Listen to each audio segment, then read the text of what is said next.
Inside this box is a camera that's been to outer space. And I know what you're thinking. Your initial reaction is probably, well, how does Anthony have a camera that was sent to outer space? And I was talking to my mother earlier today, and she gave me pretty much that exact reaction. She looked at me stone cold in the face and said, well, I doubt that.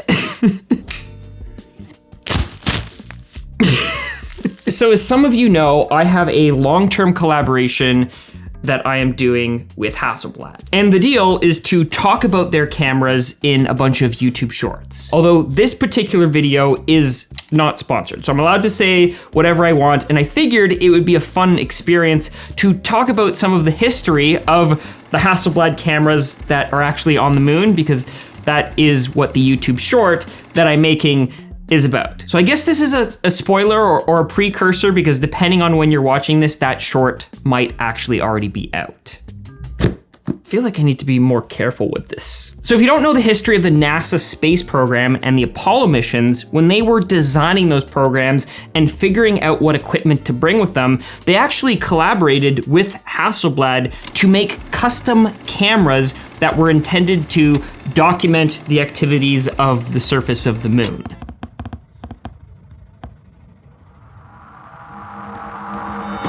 And one of those cameras was the precursor to this camera that I have right here. And let me just show you how this is presented, because I feel like this is the best part of, hold on, I'll zoom in a bit more. It really isn't every day that you get to unbox something that's like, what, $10,000, $11,000 Canadian, like what, 9,000 US? I don't know, the currency exchange right now is pretty crazy. Do we start with the accessories or do we start with the camera? Hold on, let's see if I can get this out here. Oh, I don't need to get it out. It literally just says open, and there's like a little flap, and then I pull out. That was effortless. I have a feeling what's gonna be in here is the same thing that we had with the X2D. Actually, let me show you.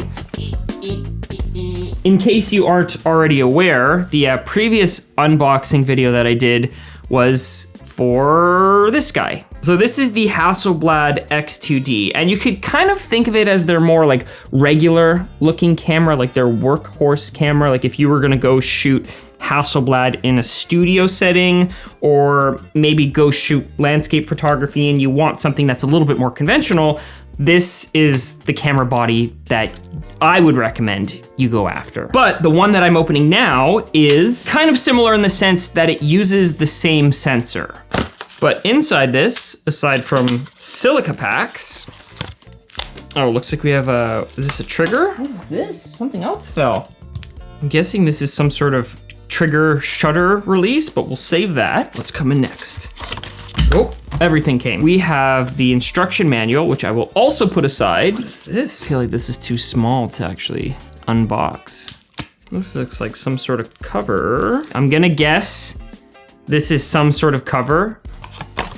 The one nice thing with the X2D and now this camera is that the USB cable that comes with it is super beefy. Just look at how nice the braiding is. And of course, we have the default strap that is included inside the box. This one is actually a little bit different than the one that came with the X2D, because instead of having the little metal ends, it has these little like leather ends, which I'm guessing we'll be able to hook on. And it looks like there was a few other things.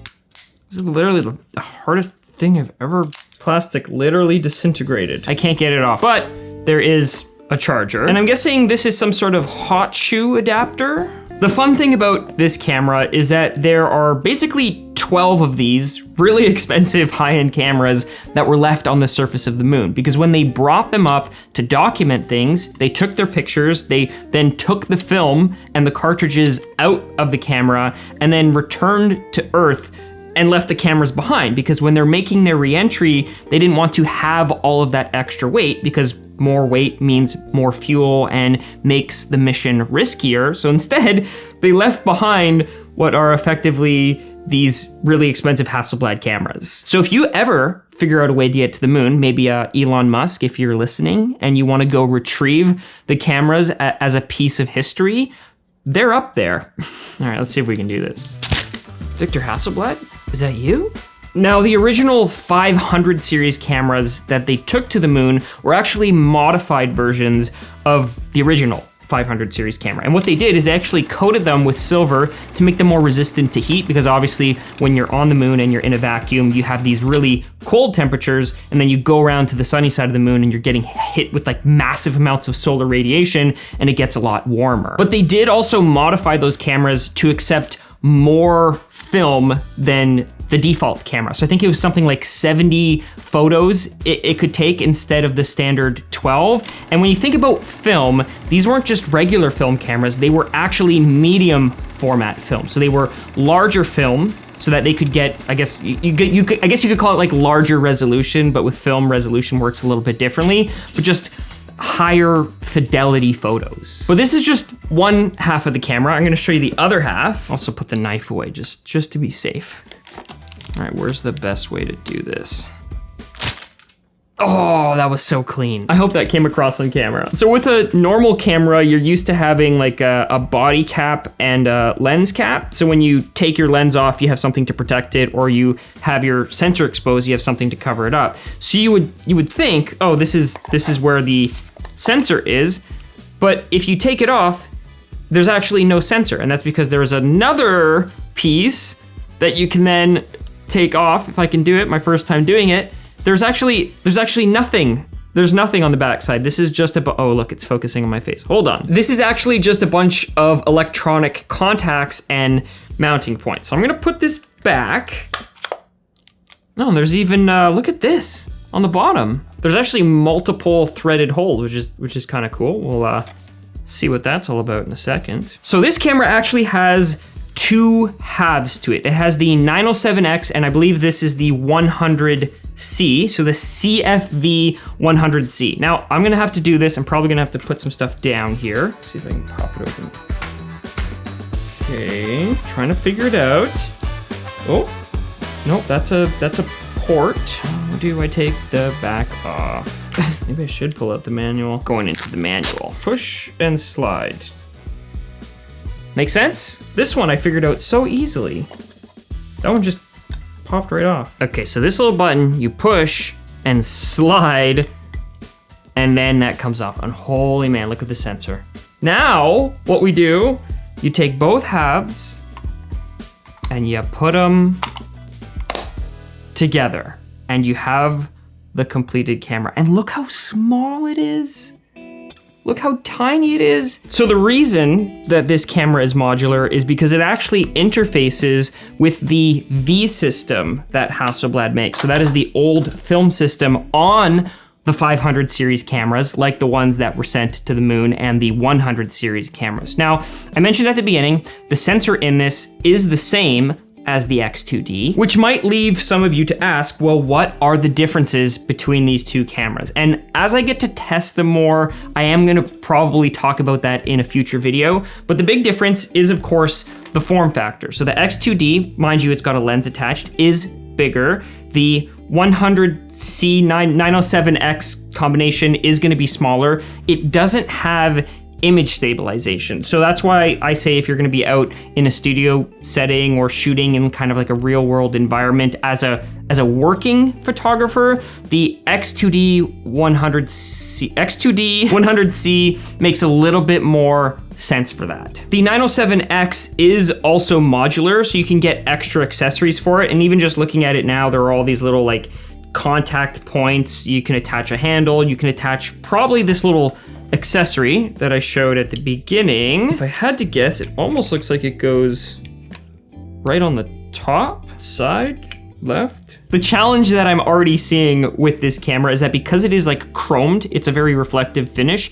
Anytime I touch it, it just leaves my fingerprints everywhere. But it does look really nice, like the little button on the front, the little dial. Do we just turn it on? Everyone at home is screaming, yes, turn it on. So if I show you what it looks like now, when I take the lens cap off, you can see now it looks like a regular camera. It does actually have a rear articulating screen. So with the film series, the 500 and the 100 series, you did actually have like a top-down viewfinder that you could look through the camera and see what you were shooting. My friend Ishkan actually has one of those, and he does a lot of film photography. So I told him that I was getting this, and he got super excited. I think what we're gonna do in a future video is probably do like a side-by-side comparison.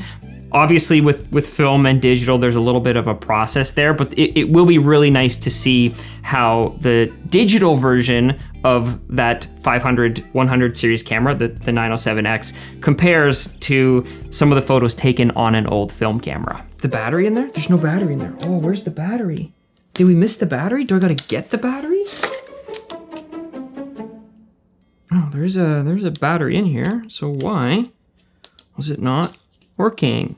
Oh, they tricked me. They put a little plastic piece over the contacts. Boot it up. Look at that. Oh, this is such an unusual experience. Like, the camera is so different because it doesn't have a grip. I'm basically doing everything through the touch screen and the little dial that's on the front too. There we go. That is the shutter down at the bottom corner. It's amazing because the leaf shutter that's inside the lens is so quiet that you don't even hear it. It can make it a challenge if you're doing something like a model photo shoot, and a lot of the time the model relies on the feedback from the camera to like hear when it's moving to change up their pose.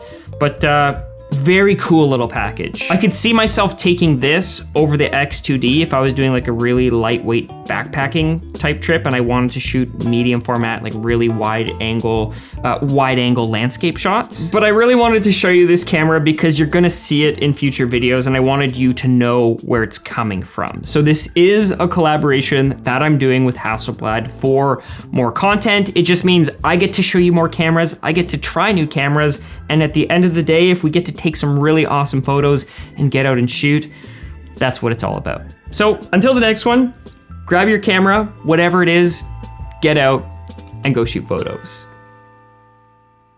People are gonna think I'm shooting film, but I'm really just shooting digital. Now if we could just get those cameras back from the moon, Elon Musk, man, you could do it. That's a job for Elon.